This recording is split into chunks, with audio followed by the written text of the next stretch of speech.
Thank you so much for joining us for CBN NewsWatch. I'm Efrem Graham. Ahead today, after massive attacks from Israel, a new report says U.S. intelligence believes the terrorist group Hezbollah has been trying to rearm itself to fight again. We're going to bring you the story from Jerusalem.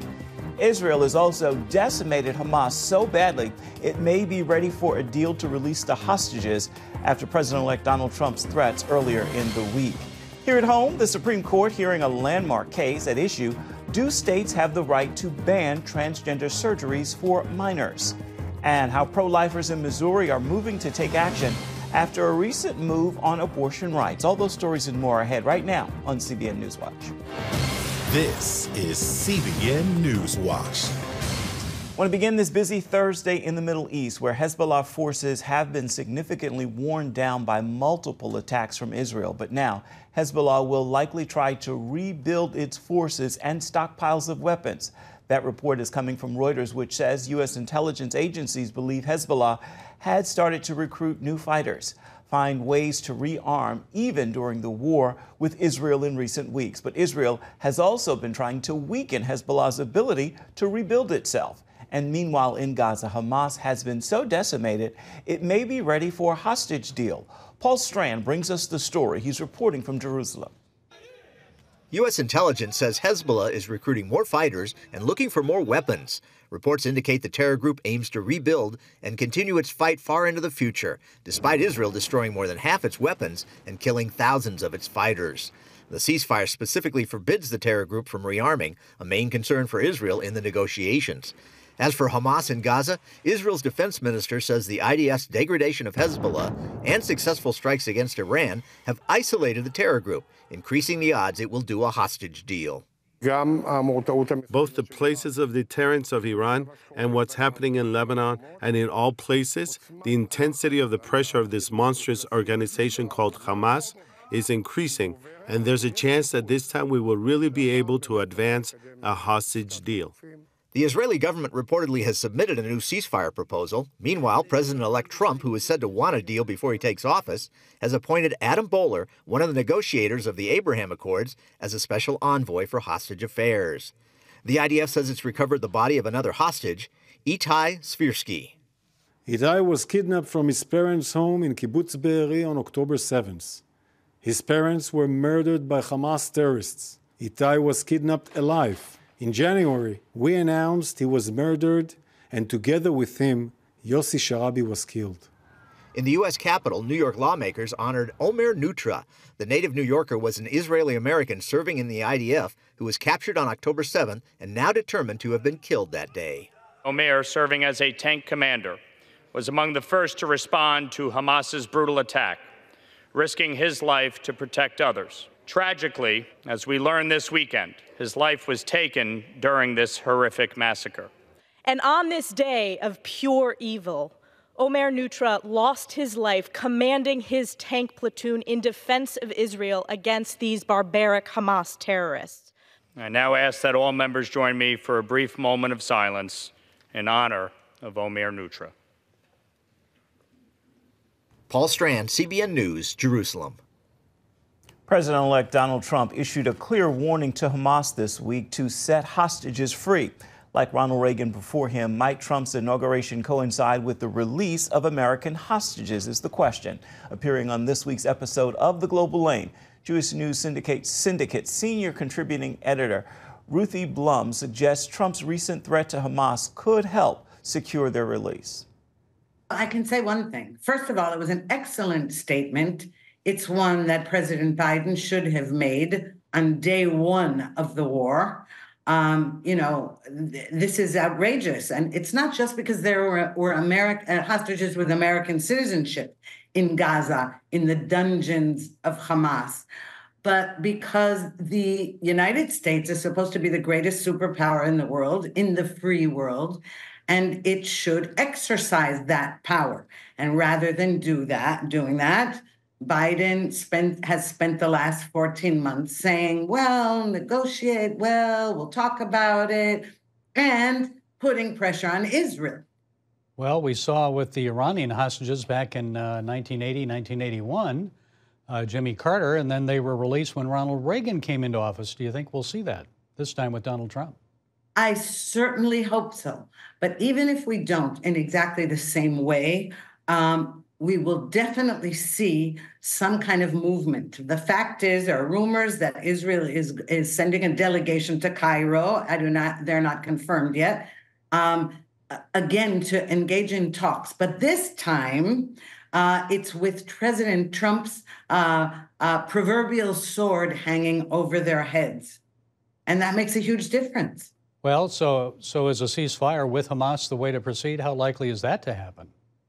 Well, I hate the word ceasefire. I would prefer to call it a pause able to rescue the hostages and then to resume fighting. I mean, what we're seeing with Hezbollah in Lebanon is that we have this so-called ceasefire agreement, which is, it's not worth the paper it's written on. However, what this time what differentiates it from the same kind of deal 18 years ago is that this time Israel said, no more nice guy, no movement of troops, weapons, anything near that move to southern Lebanon, and we will blitz you, and we've been doing it.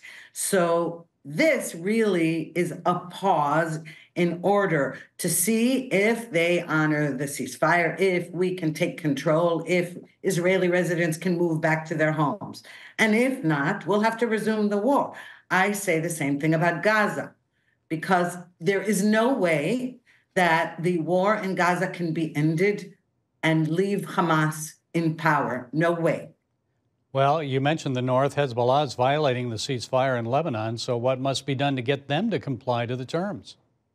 Well, mainly victory. I think that the world has lost sight, the Western world has lost sight of the concept of beating your enemies into submission, into begging for a peace deal, into, so when you stop a war before you win it, and you let the defeated party or the one that's on the way to defeat dictate any terms, then you've already lost. And here the trouble has been Washington and Europe, by the way, but Washington's pressure has made it impossible for Israel to achieve the kind of victory it has been achieving in Gaza and in Lebanon. Okay, Ruthie, then what initial steps can the United States and Europe, other countries, take to ensure a lasting peace in Lebanon and Gaza? Well, I don't know about Europe so much. I don't have a lot of faith in what's been going on in Western Europe. But I can say that President Trump has made it extremely clear to Israel, I know this about behind the scenes and also openly, that one thing he will not do is tie Israel's hands in either in any border. He will not withhold weapons the way the Biden administration has done. He certainly doesn't want, we know this, no American boots on the ground. Israelis never asked for that, don't want it. But we had purchased weapons, and, the Biden administration has been slow walking them. That's one thing Trump won't do. And he certainly won't say, you're killing too many civilians and you better watch out. He is perfectly aware of who the good guys are in this multi-front war against Israel. And that's a huge difference. Okay, Ruthie Blum, Senior Contributing Editor at Jewish News Service. Thank you for taking the time to share your insights. We appreciate you. Thank you so much for having me. Also on this week's episode of The Global Lane, the push for legalized assisted suicide didn't end with the death of the famous Dr. Jack Kevorkian. We're going to have a look at how it could become a law in Great Britain. And publishers are reporting a sudden surge in Bible purchases. We're going to explain what's happening and why. You can see that all on The Global Lane this evening on the CBN News channel. It begins at 8 Eastern. You can also see it on the CBN News app, or you can see it on YouTube. Coming up, the Supreme Court hears an extremely important case dealing with a state ban on transgender surgeries for minors. We're going to bring you a look at the arguments before the High Court when we come back.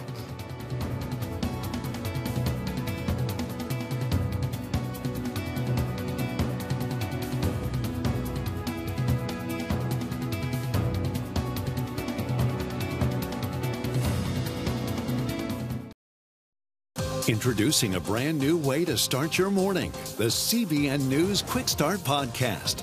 Each weekday morning at 7 a.m., get quick highlights of the day's important news. Then an in-depth analysis that goes beyond the headlines. Insights that matter to people of faith. Discover how God is moving around the world and here at home. Find the CBN News Quick Start Podcast on iTunes or wherever you enjoy listening to podcasts, because truth matters. A landmark Supreme Court case could decide whether states have the right to ban transgender surgeries for minors. Tennessee is one of 26 states blocking some kinds of those procedures for children. As CBN's Tara Mershner reports from Washington, the outcome of this case could have major implications all across the country. Tennessee is one of 26 states blocking some kind of gender-affirming care for children. The ruling in this case could have implications across the country. An emotional day outside the Supreme Court, a line of fences separating protesters on both sides of the debate. This case is all about protecting children. It's about protecting children from the kind of evil that everybody in the world has recognized as evil. The plaintiffs in U.S. v. Skermeti argue Tennessee's law banning certain gender-affirming care for minors violates the Equal Protection Clause of the 14th Amendment because of sex-based discrimination.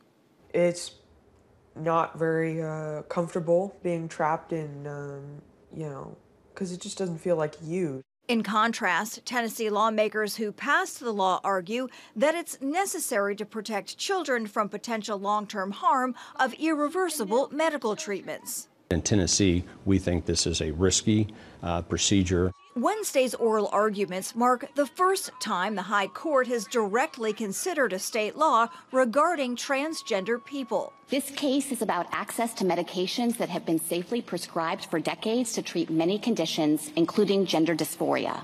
However, those in favor of Tennessee's law argue that caution is needed in light of documented cases of regret among some youth who have transitioned, raising questions about medical risks of those treatments for minors. These interventions carry often irreversible and life-altering consequences, and the systematic reviews conducted by European health authorities have found no established benefits. The justices seemed divided on these points, with the liberal justices pressing Tennessee's attorney on the potential harm of such laws. One of the articulated purposes of this law is essentially to encourage gender conformity and to discourage anything other than gender conformity. And I'm wondering how you think that plays into the analysis. Conservative justices framed the issue differently. At a big picture level, I think the argument on the other side, putting aside some of the details, is why not trust parents rather than the state, particularly in a situation, as General Prelager said, where there's not the kind of direct harm to third parties that you might see in other contexts like sports. Yes, Your Honor. So, as my friends recognize, the parental rights question is not before this court.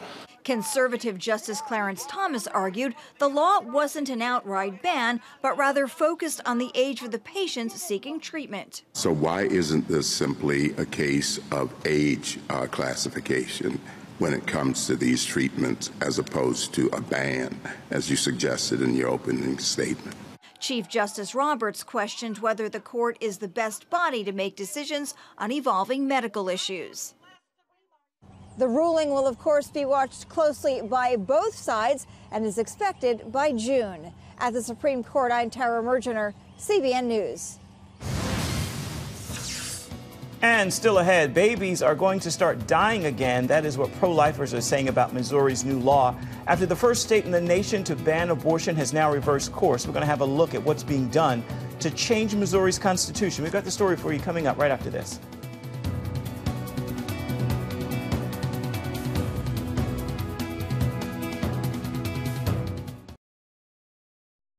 Seven states voted to protect abortion in their constitutions in last month's elections. That includes Missouri, where Amendment 3 goes into effect this week. CBN's Paul Petit reports from Joplin on what lies ahead. 2022, Missouri's trigger law made it the first in the country to ban abortion after the Supreme Court overturned Roe v. Wade. But after November's vote, abortion is once again the law of the land. Unfortunately, the babies were going to start dying in Missouri again. Passed by a narrow margin of 51%, Amendment 3 enshrines abortion in the state constitution and allows the procedure to be performed up to birth. Amendment 3 is more extreme than Illinois, California, New York. It would be the most extreme abortion law on the books in the entire nation. Less than 24 hours after the votes were counted, Planned Parenthood at the ACLU filed a lawsuit asking the court to declare multiple pro-life laws unconstitutional. They're going after some health department oversight on the abortion industry. They're wanting to remove restrictions on race and sex-selective abortions in Missouri. So they want the ability to kill children simply because they are black or female. Amendment 3 also opens Missouri to women seeking abortions from neighboring states like Arkansas and Oklahoma, where the procedure is banned. Things like this that happen in one state don't just impact that state. This is something that, for so many surrounding states, especially given some of the central locality, it's now something that many other people come to that state. Pro-life groups here are now turning to the Republican-controlled state legislature, where the new amendment is expected to be the main issue when the assembly convenes in January. State Representative Justin Sparks is ready to lead the charge. I'm doing this because I'm convicted that I must do this. I believe that I prayed about this, I considered it prayerfully, and I believe that I'm called to do this. Sparks plans to challenge presumed House Speaker and fellow Republican John Patterson, who declared before the vote that lawmakers should respect the people's choice. Sparks believes the people were duped. The voting public only sees 50 words on the ballot. And after people voted, interviews showed overwhelmingly that most people thought that Amendment 3 was about things like contraception and contraceptives and in vitro fertilization and ectopic pregnancies. And most had no idea that what we were actually talking about was unrestricted taxpayer-funded abortion. If elected Speaker in this uphill battle, Sparks wants to tackle Amendment 3 by helping get specific legislation restricting abortion on the ballot in 2 years. So we would identify what legislation, how we were going to tackle Amendment 3, what we can actually do to completely deconstruct Amendment 3 from our Constitution and replace it with a great framework, a guiding framework that would, in fact, outlaw abortion in the state of Missouri again. The abortion ban across America's heartland has also been impacting Planned Parenthood.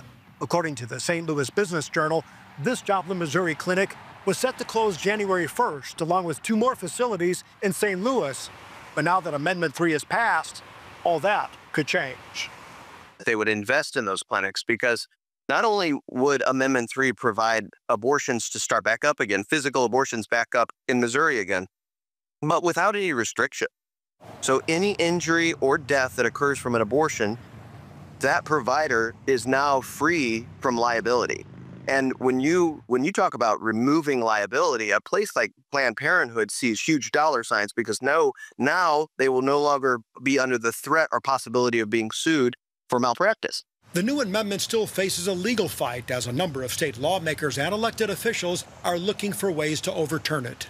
Amendment 3 is going to be in the courts. It is being challenged, and all of the current statutes that we have in place are apparently in conflict with this new constitutional amendment. And the constitutional amendment, Amendment 3, is so broad and vague, nobody knows what statutes are actually effective. Regardless of what happens in the legislature, Jacobs believes the ultimate strategy to stopping abortion is creating a cultural shift, which he says starts with the church. What we saw was more churches than I expected raising their voice against Amendment 3 from the pulpit, but we also saw a lot of churches that kept silent too. One of the things I think was also reflective is some of the polling that we've seen is how many Christians support abortion without restriction. And I think it's really more of an indictment on the church. I believe that, what we do here on earth has echoes in eternity. I truly believe it. And if we don't stand for those that cannot stand for themselves, if we don't speak for those who cannot speak for themselves. God will not hold us blameless. In Missouri, Paul Petit, CBN News. Missouri's Attorney General says despite the amendment, he will keep enforcing some laws that restrict abortion, including a ban after the fetus is viable. We're coming right back with an encouraging word for your day. Stay with us. You're watching CBN NewsWatch.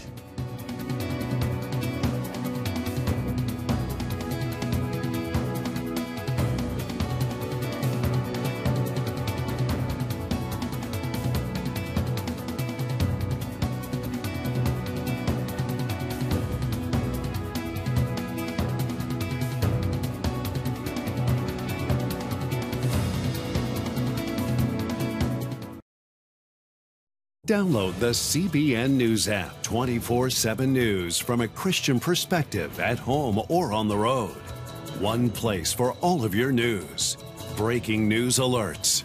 Set daily prayer goals and pray for news stories. Read the most important news and watch CBN News Channel live. CBN News, because truth matters. Go to cbnnewsapp.com to get the app today. Hi, I'm John Stolnis, host of the CBN News podcast, DC Debrief. I'd love for you to join me each Friday morning for the inside scoop on Washington politics. We will talk to experts, lawmakers, newsmakers, and analysts to help us take a deep dive into the important stories you might not hear anywhere else. Don't miss this unique CBN News perspective coming to you straight from the nation's capital, because truth matters. Welcome back to CBN NewsWatch. It's time now for your Thursday Thankful, and I hope you will join me in this prayer of gratitude today. God, thank you for closed doors. They're not rejection, they are protection. There are blessings in closed doors and behind what may seem and feel like a roadblock. In this, I say, God, thank you. Well, that will do it for this edition of CBN NewsWatch. You can always find more of our news programs on the CBN News channel. You can find them there at any time as well as online. That's cbnnews.com. Take a moment, let us know what you think about the stories you've seen here today. You can email us, newswatch@cbn.com. You can also reach out and touch us on Facebook, Instagram, and Twitter, formerly known, X, formerly known as Twitter. We'll see you tomorrow.